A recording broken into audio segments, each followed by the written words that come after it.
हरि विमुख मतलब तुम्हारे हृदय में ठाकुर जी के प्रति भक्ति नहीं है, ऐसा नहीं।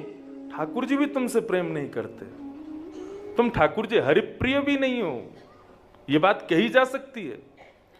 तो जो हरिप्रिय नहीं है, जो हरि विमुख हैं, उनके लक्षण क्या हैं ये भी मुझे बताइए, और उनकी गति क्या होती है ये भी मुझे बतलाइए। बंधुओं, आज के इस विषय को सुनिएगा, और यहां पर बताए हुए गति को तो चलो सब लोग जानते हैं कि जो हरि विमुख हैं वो उसको नरक जाना पड़ता है, आदि आदि, और भी दो चार गतियां बताई हैं वो सुनेंगे हम।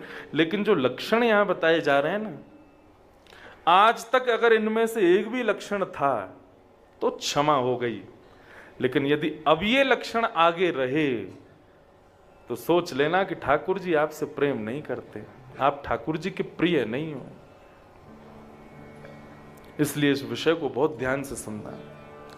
और इसका उत्तर दे रहे हैं चमस योगेश्वर,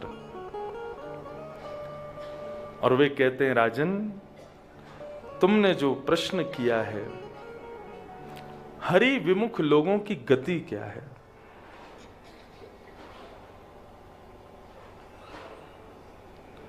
हित्वा तया सचरिचित्ता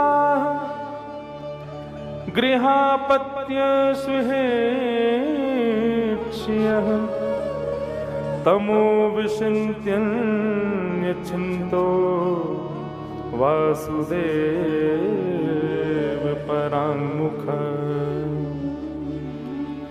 जो लोग भगवान से विमुख हैं उनकी गति क्या है? नरक।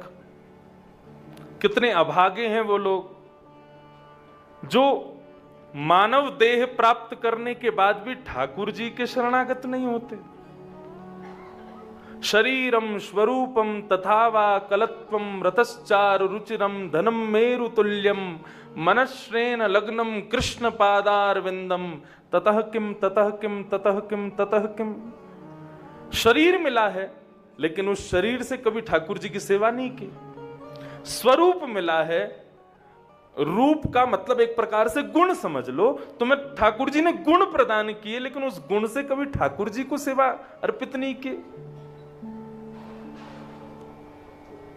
जब मैं छोटा था तो मेरी इच्छा रहती थी कि मैं बड़े होकर के गायक बनूंगा। ठाकुर जी कृपा से थोड़ा बहुत ठीक ठाक सुरीला गला है तो मैं इससे एक गायक बन जाऊंगा।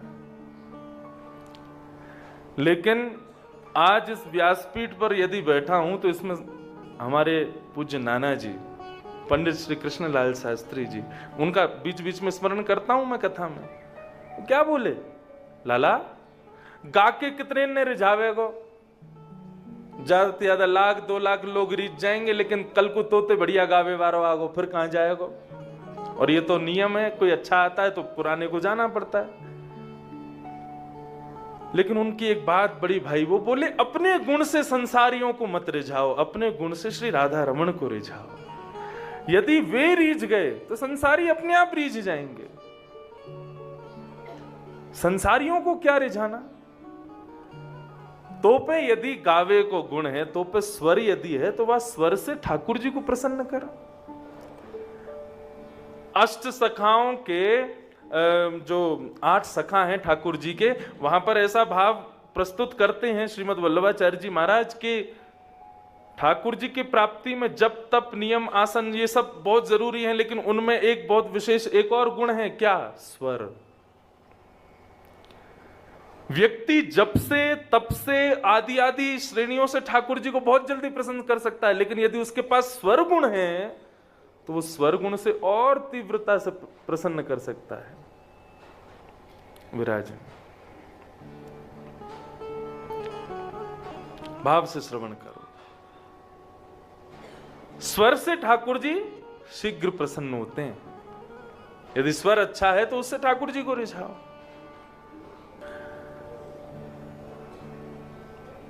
तो हे भगवान, मुझे बताइए कि उन अभागों के लक्षण क्या है जो भगवत विमुख होते हैं। उनकी गति तो नरक ही है, वो नरक से नहीं बच पाएंगे। लेकिन उनके गुण क्या होते हैं मुझे वो भी बताओ। तब यहां पर गुण बता रहे हैं, ध्यान से सुनना। कर्मण्य कोविदास्तब्धा वदन्ति चाटुकान् मूढ़ा यया मत्वा गिरोत्सुका। बहुत ध्यान से सुनना। पहले 5 लक्षण बताए। पहला लक्षण क्या है? कर्मण्य कोविदा। भगवत मूढ़ व्यक्ति का, भगवत विमुख व्यक्ति का पहला लक्षण है कि वो, उसको कर्म का ज्ञान नहीं है, विवेक नहीं है। क्या करना चाहिए, क्या नहीं करना चाहिए, कौन सा कर्म श्रेष्ठ है, कौन अकर्म है, कौन विकर्म है, ये सब उसकी जानकारी में नहीं होता।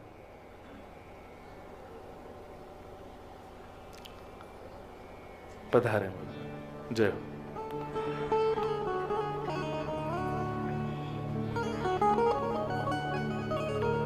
हाँ विराज जाए, यहाँ विराज जाए, ऊपर आ जाए।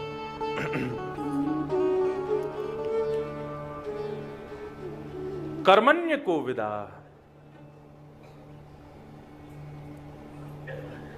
सब लोग इधर देखो, इधर देखो, इधर देखो, मेरुदंड सीधा करके बैठो, बिल्कुल ध्यान से श्रवण करो। भगवत विमुख व्यक्ति का पहला लक्षण क्या है? वो कर्म के प्रति ज्ञान नहीं रखता। मुझे क्या करना चाहिए, क्या नहीं करना चाहिए। 2 बातें हैं। एक तो कहते हैं भोलापन, भोलापन वाली बात नहीं हो रही यहां पे। जैसे कि कल भोंदू की कथा अधूरी रह गई थी, बापू आ गए थे, भोंदू बेचारा वो रोटी अपनी ठाकुर जी को खवा दी, वो पूरी कथा है, अब उसमें बाद में जाऊंगा। लेकिन एक होता है बिल्कुल सरल स्वभाव, सरल भाव में, सहज भाव में आपसे जो होता है वो प्रेम भाव है, उसको ठाकुर जी स्वीकार कर लेते हैं, उसको ठाकुर जी फिर दोष नहीं मानते। दोष का मतलब क्या है? आप जानते हो, आपने कथा में कहीं पर सुन लिया कि ये नहीं करना चाहिए, माता पिता कहते हैं, गुरुजन कहते हैं कि ये कार्य करने योग्य नहीं है, इसको त्याग दो, लेकिन फिर भी इतनी जगह से सुनने के बाद भी, इतने गुरुजनों की आज्ञा के बाद भी उस क्रिया को जबरदस्ती करते हैं। ये भगवत विमुख व्यक्ति का पहला लक्षण है। अदबद के करते हैं, जिद में करते हैं, क्योंकि दूसरा लक्षण यही है, क्या? स्तब्धा। स्तब्धा मतलब जिद्दी होते हैं भगवत विमुख व्यक्ति। पहला लक्षण क्या है? कर्म ज्ञान नहीं होता। दूसरा लक्षण भगवत विमुख का है, वो जिद्दी होते हैं, अपनी बात मनवाने के लिए कुछ भी कर सकते हैं।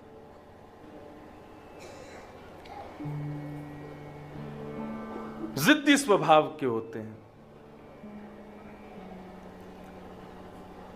कई जगह कथा होती है महाराज, तो यजमान कहते हैं मंच पे बांस लगाओ। क्यों लगाएं? बोले हमने महात्मा में सुना है कि वो धुंधुकारी जो था बांस में आकर के बैठा था, 7 दिन सुन के बांस की एक एक ग्रंथि फटी थी, तभी जो है उसको मुक्ति मिली थी, और वो ऐसे ही होना चाहिए, तो आप भी लगवाओ। हम कहेंगे अरे भाई ठीक है, धुंधुकारी के समय की वो बांस लगाया नहीं था, कथा में ही पंडाल में बांस था तो उसी में आके बैठ गया था, क्योंकि भागवत के महात्मा वर्णन है कि कथा का वेग इतना था कि वो धुंधुकारी की आत्मा टिक नहीं पा रही थी, कथा में रुक नहीं पा रही थी, तब वो बांस में जाके बैठा। और 7 दिन की कथा सुनने से एक एक ग्रंथि, उसकी ग्रंथि बांस की नहीं फट रही थी, उसके जो पापों की ग्रंथियां थी वो फट रही थी।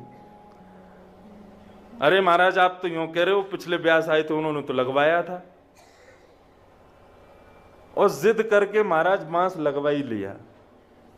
मैंने भी दूसरे दिन जिद करी, मैंने कि एक दिन की कथा हो गई, ग्रंथि क्यों नहीं फटी इसकी? इसका मतलब तुम्हारे पितृ मुक्त नहीं हो रहे। मैंने 7 दिन में अगर ये बांस नहीं फटा तो तुम तो मुझे दोष दोगे कि आपने ऐसी कथा सुनाई कि हमारे पितृ मुक्त ही नहीं हुए। जिद्दी, ये भगवत विमुख व्यक्ति का दूसरा लक्षण है। पहला लक्षण कर्म ज्ञान नहीं है। दूसरा लक्षण स्तब्धा, जिद्दी। और तीसरा लक्षण क्या बता रहे हैं? मूर्खा पंडित मानिना। होते तो मूर्ख हैं लेकिन दिखाते ऐसा है कि बहुत विद्वान है, बहुत अपने आप को पंडित दिखाते हैं, ज्ञानी बताते हैं, हम बहुत जानते हैं। जानकारी कुछ भी नहीं है लेकिन अपना रहन सहन, करनी चलनी फिरनी ऐसी रखेंगे कि उनको देख के लगेगा इनसे बड़ा ज्ञानी कोई नहीं है, इनसे बड़ा जानकार कोई नहीं है इस भाव का।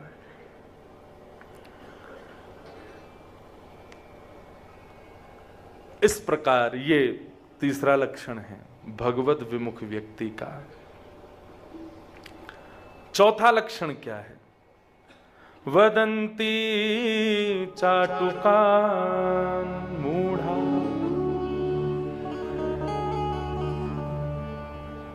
चापलूसी करते हैं भगवत विमुख व्यक्ति। जैसे दिख जाएगा कि हाँ ये बहुत धनवान है या ये बहुत अच्छा है, श्रेष्ठ, इसका बहुत सब जगह खूब नाम है, तो उसकी चापलूसी करने लग जाते हैं। ये उसका चौथा लक्षण है। उसके पीछे पीछे घूमेंगे कि हाँ इसके संग रहने से हमारा भी यश होगा, हमारा भी नाम होगा, हमारा भी खूब, सब लोग जानेंगे कि अरे इनके कहने से ही सब काम होते हैं, इनसे ही सब कुछ होता है। ये भगवत विमुख व्यक्ति का लक्षण। और यया माध्वा गिरोत्सुका, पांचवा लक्षण बताया, उनको ज्यादा कथा सुनने आदि में रुचि नहीं होती। तो काय में रुचि होती है? बोले कंचन कामनी की चर्चा में बहुत रुचि होती है। जहां पर ये चर्चा चल रही हो पैसा कैसे कमाया जाए, कहां से पैसा आ जाएगा, मेहनत नहीं करनी पड़े, और कामनी तो आप सब समझ ही गए हो, इस तरीके की चर्चाओं में जिनकी बहुत रुचि होती है, ये भगवत विमुख व्यक्ति का पांचवा लक्षण है। मैंने एक बात शुरुआत में ही कही कि ये भगवत विमुख व्यक्तियों के लक्षण हैं, और तो और ये उनके भी लक्षण हैं जिनको हरि प्रिय नहीं समझते, जिनसे ठाकुर जी प्रेम नहीं करते। स्नेह कर सकते हैं लेकिन प्रेम नहीं कर सकते, अपना नहीं बना सकते ठाकुर जी। तो कौन कौन से लक्षण हुए? पहला लक्षण कर्म का ज्ञान नहीं होता। दूसरा लक्षण जिद्दी होते हैं, स्तब्धा। तीसरा लक्षण होते तो मूर्ख हैं लेकिन दिखाते क्या हैं? बहुत विद्वान हैं, बहुत पंडित हैं, बहुत ज्ञानी हैं। चौथा बताया चापलूसी करते हैं, और पांचवा बताया कंचन कामनी की बातों में उनकी रुचि बहुत ज्यादा होती है। और इतना ही नहीं, फिर आगे और बता रहे हैं और कौन कौन से गुण होते हैं।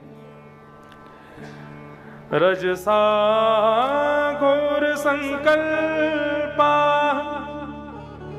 कामुका हिमन्यवः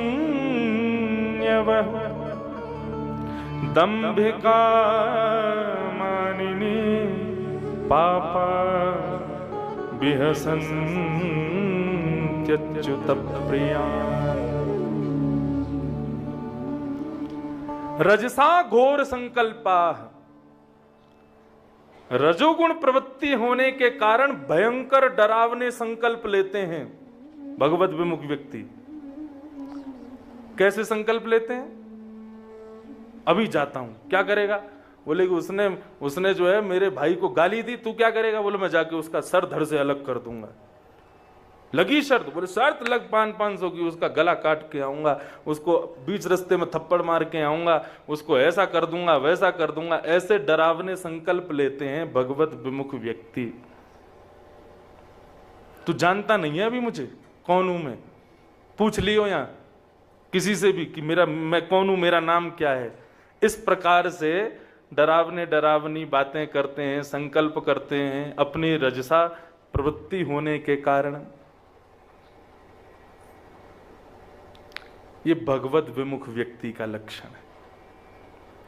भगवत प्रेमी व्यक्ति वो ऐसी परिस्थिति में कभी ये नहीं कह सकता कि तू मुझे अभी जानता नहीं है, मैं तुझे देख लूंगा, मैं कौन हूं, मैं क्या हूं। इस तरीके की बातें कभी भगवत प्रेमी व्यक्ति के मुख से नहीं निकल सकती। ये तो भगवत विमुखी ही होता है। घोर संकल्पा,